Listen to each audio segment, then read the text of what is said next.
I'm going to just rip the Band-Aid off here. Let's start with mental health. I know we disagree on this.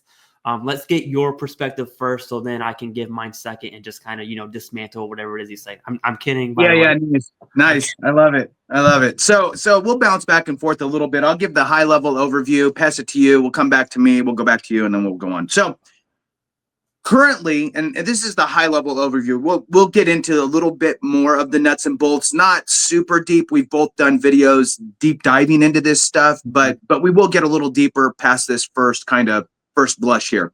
So the way that the current rating schedule is for mental health, there's two things that are changing.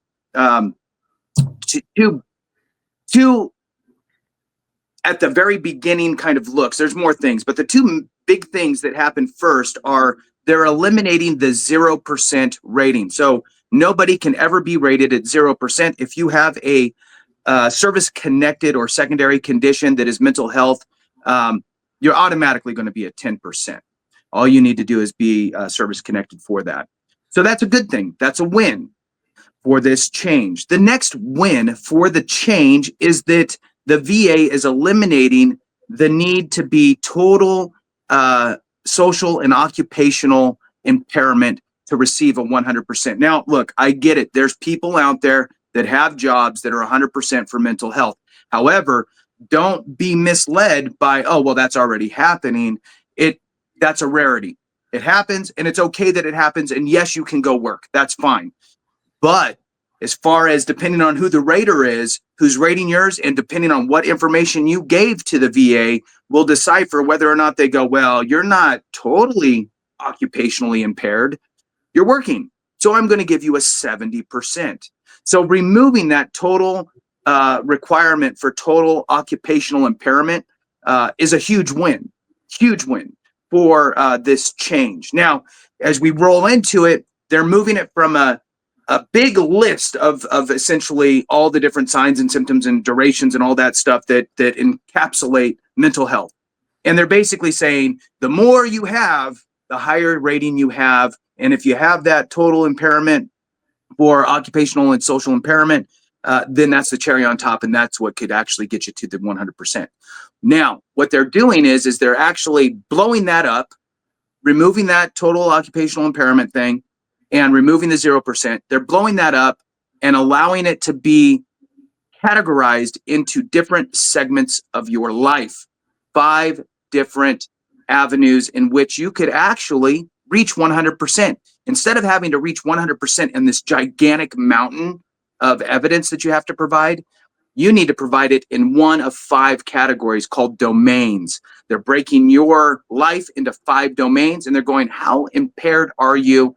At a minimum, 25% of the time to reach any one of these critical levels of severity, 0 through 4, 4 being the most impaired, meaning totally impaired.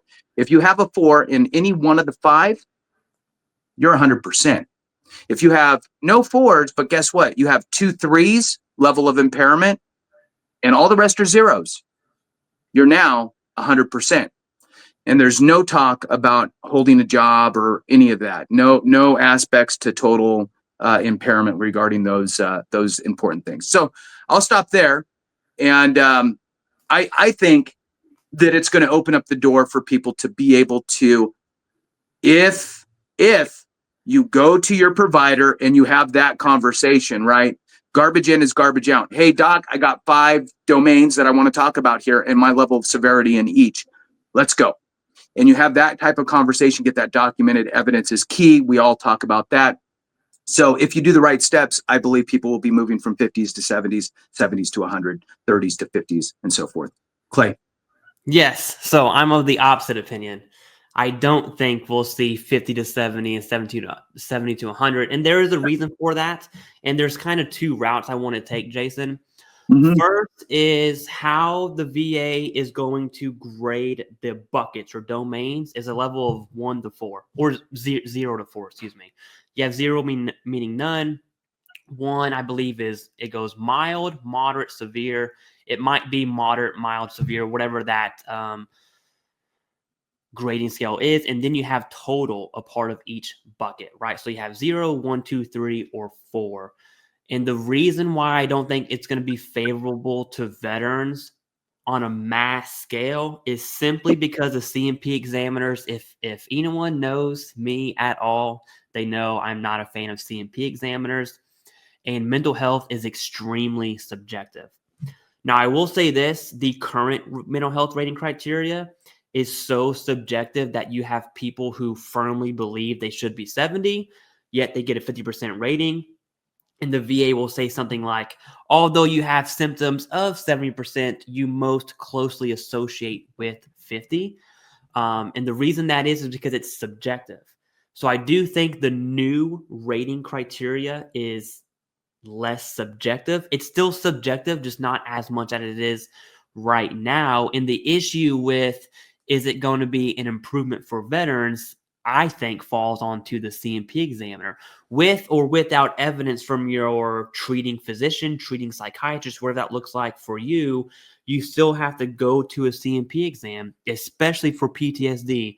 You're going to have a C&P exam no matter what you do.